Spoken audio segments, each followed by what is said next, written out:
दुनिया के हर शौक पाले नहीं जाते, कांच के खिलौने हवा में उछाले नहीं जाते। परिश्रम करने से जीत हो जाती है आसान, क्योंकि हर काम तकदीर के भरोसे टाले नहीं जाते। तो नमस्कार दोस्तों, मैं सचिन पांडे एक बार फिर से आप सबका स्वागत करता हूं आपके अपने YouTube channel study with Sachin में।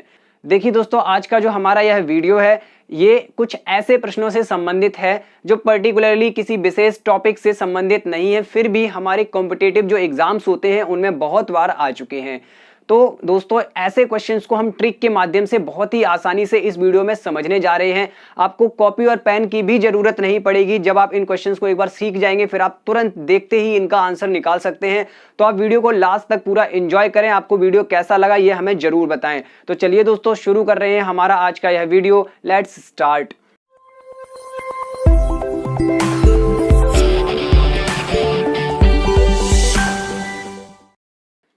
तो दोस्तों देखिएगा, आपने बहुत सारे कॉम्पिटिटिव एग्जाम्स में कुछ इस टाइप के क्वेश्चन लिखे देखे होंगे। देखिए मैं यहाँ पे एक क्वेश्चन आपको लिख के बताता हूँ, ठीक है। 6 + √6, ठीक है, प्लस अगेन √6, और ये सीरीज ऐसे ही अनंत की ओर आगे बढ़ रही है। तो हमें इस क्वेश्चन को कैसे सॉल्व करना है, ठीक है। तो यहाँ पर मैं इस क्वेश्चन को एक बार और लिखता हूं, और वो भी एक अलग चिन्ह के साथ। देखिए कैसे, अंडर रूट के अंदर 6 माइनस अंडर रूट, फिर 6 और माइनस अंडर रूट 6, और फिर से माइनस, और ये सीरीज भी अनंत की ओर बढ़ रही है। इन दोनों क्वेश्चंस को करने का एक ही तरीका है और बहुत आसान तरीका है। दोनों क्वेश्चंस को एक बार आप समझ गए, उसके बाद आप इस टाइप का कोई भी क्वेश्चन नहीं भूलने वाले। तो देखिए कैसे करना है। हमें यहाँ पर जो अंदर नंबर दिया जाए हम उसको उठाएंगे और उसके गुणनखंड करेंगे। और गुणनखंड करते समय आपको बस एक चीज को दिमाग में रखना है कि हमें इस नंबर के, जो भी नंबर यहाँ अंदर लिखा हो, अभी फिलहाल के लिए 6 लिखा है, हमें इस नंबर के ऐसे गुणनखंड करने हैं जिनका डिफरेंस, जिनका अंतर 1 हो। जिनका डिफरेंस कितना हो, अंतर कितना हो, 1 हो। तो आपको थोड़ा सा दिमाग प्रयोग करना है और आपको 6 के ऐसे गुणनखंड ज्ञात करने हैं जिनका की अंतर 1 आ जाए। जिनका अंतर कितना आ जाए, 1। तो चलिए सबसे पहले तो आप 6 के गुणनखंड निकालिए। यहाँ पर अगर हम 6 के गुणनखंड निकालें तो आएगा 2 तिया 6, और फिर यहाँ पर आपका आएगा क्या, 3 एकम 3। देखिए प्राइम फैक्टराइजेशन मेथड से आप गुणनखंड फाइंड कर सकते हैं। साथ साथ आप ऐसे भी किसी भी नंबर के गुणनखंड फाइंड कर सकते हैं कि वह नंबर किन किन संख्याओं का गुणा करके आ रहा है। 6 हमारा किन किन संख्याओं का गुणा करके आता है, 1 × 6, ठीक है। इसके अलावा 2 × 3। लेकिन हमें तो वो वाला गुणनखंड या वे गुणनखंड लेने हैं जिनके बीच का अंतर 1 है। इतना क्लियर हुआ। हमें वे गुणनखंड लेने हैं जिनके बीच का अंतर 1 है। तो यहाँ पे अंतर 5 है, यहाँ अंतर 1 है। तो हमें यहाँ पर हमारे क्वेश्चन के अकॉर्डिंग कौन से गुणनखंड चाहिए, 2 × 3 होता है 6, तो हमें चाहिए 2 व 3। हमें क्या चाहिए, हमें चाहिए 2 × 3। अब देखिए यहां पर बहुत ही आसान तरीके से मैं आपको समझाता हूं कि दोनों प्रश्नों में क्या उत्तर आएगा। देखिए दोस्तों, जब प्लस लगा हो तो हमारा बड़ा वाला नंबर आंसर होता है, ठीक है। जब प्लस लगा हो तो हमारा बड़ा वाला नंबर आंसर होता है, और जब माइनस लगा हो तो हमारा छोटा वाला नंबर आंसर होता है, ठीक है। एक बात और ध्यान से सुन लो, एक बार और सुन लेते हैं हम इसको, कि जब प्लस लगा हो बीच में तो यहां पर बड़ा वाला नंबर आंसर आता है, और जब माइनस लगा हो तो छोटा वाला नंबर आंसर आता है। इसका मतलब हुआ इस क्वेश्चन का जो उत्तर है वो कितना है, वो है 3। और इसका मतलब हुआ इस क्वेश्चन का जो उत्तर है वो कितना है, वो है 2। उम्मीद करता हूं आपको ये ट्रिक समझ में आई होगी। अब देखिए इस ट्रिक में क्या था, कुछ नहीं, बस हमें गुणनखंड सोचने थे जिनके बीच का अंतर 1 हो, ठीक है, डिफरेंस 1 हो। मतलब इसमें से इसको घटाएं, यानी बड़े में से छोटे को घटाएं तो 1 आ जाए। ऐसे गुणनखंड हमें सोचने थे हमारे यहाँ पे रूट के अंदर दिए गए नंबर के। अब एक और चीज दोस्तों, आप एक बात बताइए, ये क्या गुणनखंड आप दिमाग में नहीं सोच सकते? बिल्कुल सोच सकते हैं, आपके पास इतना दिमाग है, आप सोच सकते हैं, ठीक है। तो जब हम इन गुणनखंडों को दिमाग में सोच सकते हैं और हमें देख सकते हैं क्वेश्चन में प्लस है या माइनस है, तो अपना आंसर हम बिना कॉपी पेन के भी दे सकते हैं। जैसे कि अगले 2-4 क्वेश्चंस के आंसर आप कमेंट में तुरंत लिखते जाइए। मैं क्वेश्चन लिखूंगा, आप आंसर लिखेंगे, ठीक है। मैं 1-2 क्वेश्चन अगले लिखने जा रहा हूं जिनके आप आंसर लिखेंगे कमेंट बॉक्स में। तो देखिए यहां पर मैं एक और क्वेश्चन लिख देता हूं अंदर, यहां पर अंडर रूट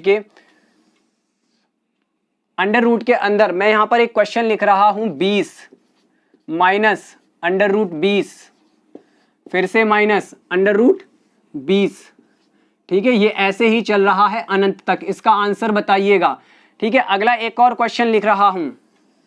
यहां पर जो मैं अगला क्वेश्चन लिखने जा रहा हूं दैट इज 12 प्लस √12 प्लस फिर से √12 और अगेन यहाँ पे प्लस, और ये अनंत तक चल रहा है। इसका भी उत्तर बताइए। ठीक है, एक और क्वेश्चन छोटा सा लिख देता हूं मैं यहां पर, 72 प्लस 72 प्लस √ में एक और 72। ठीक है, और ये सीरीज भी अनंत तक चल रही है। तो इन 3 प्रश्नों के उत्तर आप हमें कमेंट बॉक्स में अभी बताइए। ठीक है, आप अगर कमेंट बॉक्स में उत्तर बता रहे हैं तो आपका बहुत बहुत धन्यवाद। आप हमारी कमेंट बॉक्स को भी बहुत अच्छी तरीके से भर रहे हैं। ठीक है, तो चलिए यहाँ पर अब हम इनका आंसर निकालते हैं। देखिए, हमने कॉपी पेन का यूज बिल्कुल नहीं करना है। यहाँ पर बोर्ड पे क्वेश्चन लिखा दिख रहा है आपको, हम डायरेक्ट आंसर लिखने वाले हैं। डायरेक्ट आंसर लिखेंगे अपने दिमाग का प्रयोग करते हुए। लिखा हुआ है 20 और चिन्ह लगा है माइनस। माइनस देखते ही हम समझ गए कि जो आंसर आएगा, जो गुणनखंड आएंगे उनमें छोटा वाला हो, जो गुणनखंड होगा वो उत्तर होगा। अब 20 के ऐसे गुणनखंड जिनमें 1 का अंतर हो, मतलब जिनके बीच में 1 का अंतर हो, तो 20 के ऐसे गुणनखंड क्या होते हैं मित्रों? ऐसे गुणनखंड होते हैं 4 × 5, 4 पंचे 20 या 5 चौके 20, और 5 में से 4 घटाया आएगा 1। तो आपको बस यही सोचना था, 20 के ऐसे गुणनखंड जिनमें 1 का अंतर हो वो गुणनखंड है 4 × 5। तो हमारा माइनस लगा हुआ है, तो इन दोनों गुणनखंडों में से 4 छोटा है, तो छोटा वाला ही उत्तर होगा क्योंकि माइनस लगा है। अगर प्लस लगा होता तो बड़ा वाला गुणनखंड उत्तर होता। तो 4 × 5 जो गुणनखंड आ रहे हैं 20 के, वो आपने दिमाग में सोचे। मैं फिर भी लिख के इसलिए बता रहा हूं ताकि आप में से जो लोग बिल्कुल न्यू सीख रहे हैं वो समझ जाएं। ठीक है, यहां पर देखिए छोटा वाला जो गुणनखंड है वो हमारा आंसर होगा। कितनी जल्दी हमने क्वेश्चन कर दिया। अब इस क्वेश्चन को देखिए, 12 के ऐसे गुणनखंड सोचने हैं जिनका अंतर 1 आ जाए। ठीक है, तो हमारा 3 चौके 12 के हमने गुणनखंड किए, 3 चौके 12 और प्लस लगा हुआ है, तो बड़ा वाला गुणनखंड हमारा उत्तर होगा। तो आंसर हो गया 4। ठीक है, यहां पे देखिए दोस्तों, ये क्वेश्चन आपको ऐसे ही मिलेंगे। ठीक है, बिल्कुल ऐसे ही डिट्टो ऐसे ही क्वेश्चन आते हैं एग्जाम में।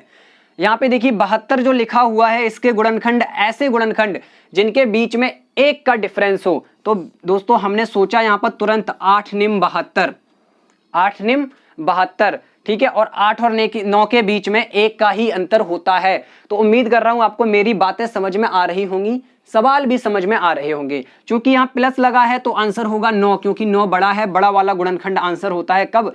जब प्लस लगा हो। तो इन 3-4 क्वेश्चन से अब आप सारे क्वेश्चन अपने खुद कर सकते हैं, इस टाइप के जो भी आपको क्वेश्चन मिलते हैं। तो देखिए मैं 1-2 क्वेश्चन आपको दे रहा हूं, उनके भी आंसर आप लोग जरूर बताइएगा। दोस्तों देखिएगा एक क्वेश्चन और मैं आपको यहां पर देता हूं। देखिए √ के अंदर 30 माइनस √ के अंदर फिर से 30 और फिर से माइनस √ के अंदर कितना 30। ये सीरीज भी अनंत की ओर चल रही है। तो इसको करने के लिए हमने गुणनखंड किए जिनमें आया 6 × 5 या 5 × 6 लिख सकते हैं आप। ठीक है, तो हमारा माइनस लगा है, तो जो छोटा वाला गुणनखंड है वही हमारा क्या होगा? उत्तर होगा। एक बार फिर से बता दूं, अगर प्लस लगा है तो बड़ा गुणनखंड उत्तर होगा। ठीक है, बड़ा गुणनखंड। और अगर माइनस लगा है तो हम आंसर में क्या लेंगे? छोटा गुणनखंड। कौन सा? छोटा गुणनखंड लेंगे। ये बात आप अपने दिमाग में डाल लो इस टाइप के क्वेश्चंस के लिए। तो अब तो मुझे पूरी उम्मीद है कि आप ऐसे क्वेश्चन बिल्कुल नहीं छोड़ने वाले, आप तुरंत कर देंगे। ठीक है, अब देखते हैं हमारा कुछ अगले टाइप से और क्वेश्चन ये बनता है, उसको भी देख लेते हैं। देखिए दोस्तों, उसको भी बिल्कुल करेंगे, जरूर करेंगे। ये क्वेश्चन देखिए याद रखिएगा, यहाँ प्लस और माइनस वाले क्वेश्चंस की मैंने बात की है, जिनमें बीच में प्लस या माइनस लगा हो। जैसे आप देख रहे थे 6 प्लस या 6 माइनस। ठीक है, ऐसे क्वेश्चंस की हमने बात की है। अब यहाँ पर एक अलग टाइप से क्वेश्चन बनता है जिसमें प्लस माइनस ना होकर कोई चिन्ह नहीं होता है, कुछ भी नहीं होता है। सपोज कीजिए ऐसे लिखा है √ में 3, फिर √3, फिर √3। और ध्यान देने वाली बात यह है यहाँ पर दोस्तों कि ये सीरीज भी अनंत तक चल रही है। हमने दोनों इनफाइनाइट सीरीज देखी, पहले क्वेश्चन में भी, पहले टाइप के क्वेश्चन और इस वाले क्वेश्चन में भी इनफाइनाइट सीरीज देखी। ध्यान रखना, दिमाग में डाल लेना, अनंत सीरीज है, ऐसे ये अनंत तक चलता चला जा रहा है। तो इस केस में आप लोग बिल्कुल ध्यान रखेंगे कि जो नंबर अंदर लिखा होता है वही हमारा आंसर होता है। इनफाइनाइट सीरीज हो तब, और यहाँ बीच में मल्टीप्लाई हो। ठीक है, कोई चिन्ह नहीं, मतलब मल्टीप्लाई यानी गुणा। एक और क्वेश्चन देख लो इस टाइप का, ताकि आप लोग एकदम कंसेप्ट को क्लियर समझ जाएं। देखिए 2, फिर गुणा में √2, फिर से √2 और फिर से √2। तो ये सीरीज भी हमारी कैसी है? अनंत तक जा रही है। यहाँ भी दोस्तों आप लोग समझेंगे कि जब सीरीज अनंत तक दी हो, ऐसे गुणा में नंबर लिखे हो, तो जो नंबर अंदर होता है वही हमारा आंसर होता है। तो उम्मीद है आपको ये दोनों टाइप के क्वेश्चन समझ में आए होंगे। तो चलिए एक और प्रकार का क्वेश्चन है मेरे पास दोस्तों, जो कॉम्पिटिटिव एग्जाम्स में पूछा जाता है, ठीक है, उसको भी समझ लेते हैं और उसका भी ट्रिक जान लेते हैं। बहुत आसान सा ट्रिक है उसका भी। तो देखिए एक अलग टाइप से क्वेश्चन आता है, यहाँ पे ध्यान दें थोड़ा सा कि अलग टाइप से क्वेश्चन आता है, 2 अंडर रूट में फिर से 2 और अंडर रूट में फिर से 2, ठीक है। अब यहां पर एक बात दिमाग में डाल लो, मैंने यहां पर डॉट डॉट डॉट नहीं लगाए, मतलब ये अनंत सीरीज नहीं है, ये यहां पे हमें सॉल्व करना पड़ेगा। और इसकी ट्रिक समझो, और बहुत ही आसानी से ट्रिक समझाऊंगा आपको। देखिए इसकी ट्रिक क्या है कि जो अंदर नंबर लिखा हुआ है आप उसको लिखेंगे, जो अंदर नंबर लिखा हुआ है आप उसको लिखेंगे। इस बात को दिमाग में डाले रखना, जो अंदर नंबर लिखा है आप उसको लिखेंगे। फिर आप वर्गमूल को जानते हैं, वर्गमूल क्या होता है? वर्गमूल मतलब 2 पावर का उल्टा होता है, 2 पावर का अपोजिट होता है। अब देखो ट्रिक समझो, जितनी बार वर्गमूल लगा है उतनी बार आपको 2 का गुणा करना है। कितने का गुणा करना है? 2 का। थोड़ा सा दिमाग लगाओ, मेरी बात ध्यान से समझो। जितनी बार वर्गमूल लगा हो उतनी बार आपको 2 का ही गुणा करना है, चाहे कोई सा भी क्वेश्चन हो, चाहे अंदर कितना भी नंबर लिखा रहे। इस वर्गमूल के लिए आपको 2 का ही गुणा करना है। तो हमारा यहाँ पे 3 बार वर्गमूल लगा है, तो हम 2 गुणा 2 गुणा 2 3 बार करेंगे 2 का गुणा। कितना आया हमारा निकल के? 8 आया। तो दोस्तों ये 8 आपको यहाँ लिखना है, यहाँ लाइन खींचनी है और इसमें से 1 घटा के ऊपर लिख देना है।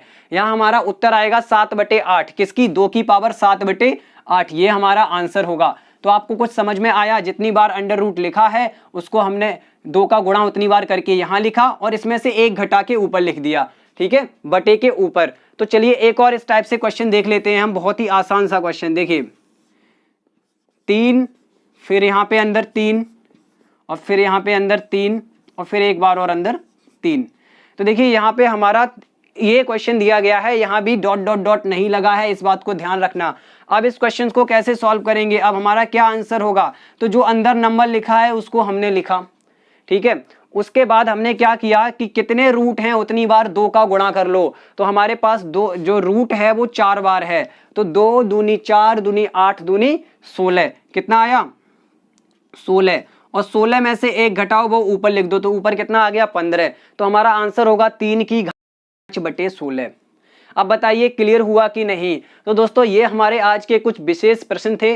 उम्मीद है मुझे आप ये वाले क्वेश्चंस की जो ट्रिक है ये समझ गए होंगे और एग्जाम में आपसे कभी भी ये क्वेश्चन पूछे जाएं तो आप बिल्कुल भी नहीं भूलेंगे। तो दोस्तों हम वीडियो को यहीं समाप्त करते हैं। आपको अगर हमारी यह वीडियो पसंद आई हो तो इसको लाइक कर दो, अपने सभी साथियों में इसको फैला दो। तो दोस्तों इस वाली वीडियो को मैं एक शायरी के साथ समाप्त करता हूं कि जो मेहनत से पढ़ता है उसका कद खूब बढ़ता है। तो आप भी अपने कद को खूब बढ़ाएं, पूरी मेहनत के साथ पढ़ें। तो इसी के साथ वीडियो समाप्त करते हैं। नमस्कार, बाय बाय, जय हिंद।